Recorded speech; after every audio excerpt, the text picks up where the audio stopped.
नमस्कार किसान भाइयों, आज हम बात करने वाले हैं गेहूं में हमें कितना पोटास देना चाहिए और कब देना चाहिए। क्या हम गेहूं में पोटास की पूर्ति स्प्रे से भी कर सकते हैं? अगर हम पोटास नहीं देते हैं किसी कारणवश गेहूं में, तो उसका हमारे उत्पादन पर क्या प्रभाव पड़ता है। स्वागत है आपका मेरे चैनल किसान भारत की जान पर। किसान भाइयों, जैसे कि आप जानते हैं, मुख्य पोषक तत्वों में गिना जाता है पोटास। नाइट्रोजन, फास्फोरस और पोटास किसी भी फसल के लिए बहुत ही जरूरी होता है, तो हमें इसकी पूर्ति करना चाहिए। चाहे हम सेकेंडरी न्यूट्रिएंट, माइक्रो न्यूट्रिएंट की पूर्ति करें या ना करें, लेकिन हमें गेहूं की फसल के लिए नाइट्रोजन, फास्फोरस और पोटास की पूर्ति करना बहुत ही जरूरी है।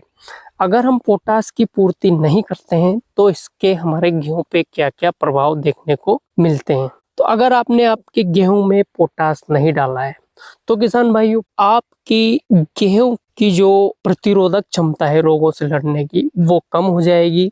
दूसरी बात, गेहूं में बहुत सारे पोषक तत्वों की जरूरत होती है जो जमीन के अंदर होते हैं, जैसे nitrogen, phosphorus, potash, sulphur, magnesium, calcium और माइक्रोन्यूट्रिएंट। इन पोषक तत्वों का भी अपटेक पोटास के अभाव में गेहूं की फसल अच्छे से नहीं कर पाएगी।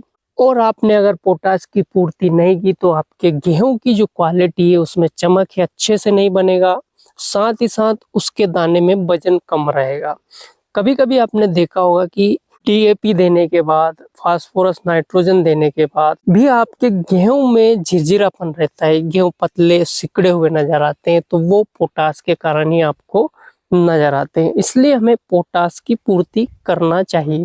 तो पोटास के बहुत सारे स्रोत है मार्केट में, तो हमें किस पोटास का प्रयोग कब करना चाहिए। किसान भाइयों, सबके रूप से हम पोटास की पूर्ति करते हैं एमओपी के माध्यम से। म्यूरेट ऑफ पोटास जिसे हम बोलते हैं, लाल पिंक कलर का ये निकलता है, सबसे अधिक खेतों में इसी का प्रयोग होता है। तो हमें प्रति एकड़ एमओपी का प्रयोग कितना करना चाहिए। तो किसान भाई, सामान्य रूप से अगर आपने मिट्टी का परीक्षण नहीं करवाया है तो प्रति एकड़ आपको एमओपी का प्रयोग 25 किलो करना चाहिए।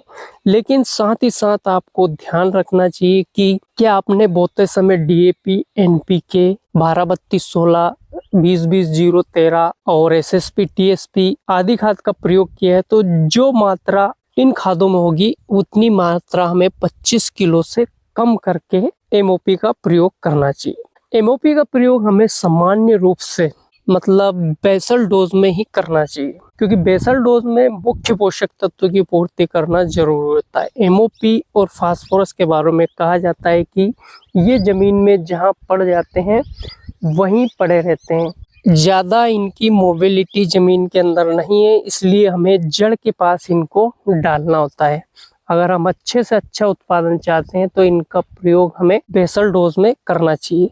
एक दूसरा स्रोत और है पोटास का, एसओपी, जिसे हम सल्फेट ऑफ पोटास कहते हैं। इसमें पोटास की मात्रा 50% होती है, लेकिन साथ ही साथ इसमें हमें सल्फर भी मिल जाता है। लेकिन ये एमओपी की बजाय महंगा है, इसलिए हम इसे ऐसी स्थिति में ही डालें जब हमें एमओपी नहीं मिल रहा हो, और इसका प्रयोग भी हम बोते समय ही करें तो बेहतर रिजल्ट होगा। इन दोनों खादों का प्रयोग अगर हम किसी कारण से बोते समय नहीं कर पाए तो क्या बाद में भी कर सकते हैं? तो किसान भाई, आप कर तो सकते हैं। तो पहले पानी में आप दे सकते हैं। अगर आपको पहले पानी में भी नहीं मिला तो फिर दूसरे पानी में भी आप इनका प्रयोग कर सकते हैं। लेकिन किसी कारण से हम पहले और दूसरे पानी में इसका प्रयोग नहीं कर पाए तो फिर हमें इनका प्रयोग नहीं करना चाहिए, फिर हमें स्प्रे का सहारा लेना चाहिए। तो स्प्रे के लिए बहुत सारे स्रोत है पोटास की पूर्ति करने का, लेकिन स्प्रे से हम पूरी तरह से पोटास की पूर्ति नहीं कर पाते हैं। स्प्रे एक ऐसा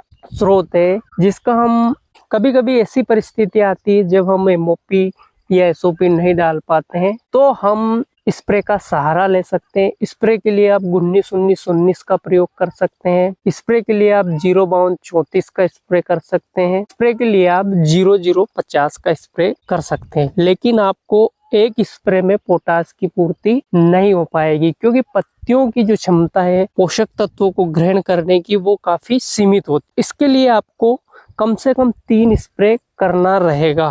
3 स्प्रे में आपको क्या क्या लेना है इस बारे में भी हम बात कर लेते हैं।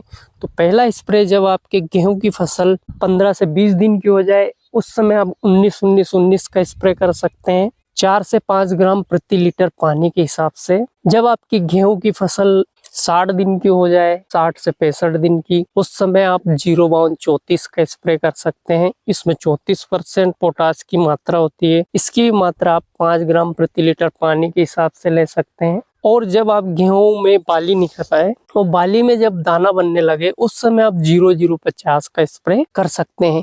इसकी भी मात्रा आपको 5 ग्राम प्रति लीटर पानी के हिसाब से रख सकते हैं। 5 से 6-7 भी कर सकते हैं इस समय, क्योंकि इस समय गेहूं परिपक्व हो जाता है तो उसकी पत्तियों पर इसका कोई प्रभाव नहीं पड़ेगा। अगर आपने थोड़ा ज्यादा भी स्प्रे कर दिया तो आप इस समय 0-0-50 का स्प्रे कर सकते हैं। लेकिन स्प्रे हमें सामान्य अवस्था में नहीं करना चाहिए। अगर आपने एमओपी की पूर्ति कर दी, एसओपी से गेहूं की फसल में बोते समय बेसल डोज में इनकी पूर्ति कर दी, तो स्प्रे का कोई रोल नहीं होता है। स्प्रे ऐसे समय करना चाहिए जब हम किसी कारणवश बेसल डोज में एमओपी या एसओपी की पूर्ति नहीं कर पाए और हमारे गेहूं में पोटाश की कमी नजर आ रही है, तो फिर हम स्प्रे का सहारा ले सकते हैं। लेकिन सामान्य अवस्था में हमें स्प्रे नहीं करना चाहिए, बेसल डोज में ही देना चाहिए, क्योंकि मुख्य पोषक तत्व की पूर्ति स्प्रे के माध्यम से हम नहीं कर सकते हैं।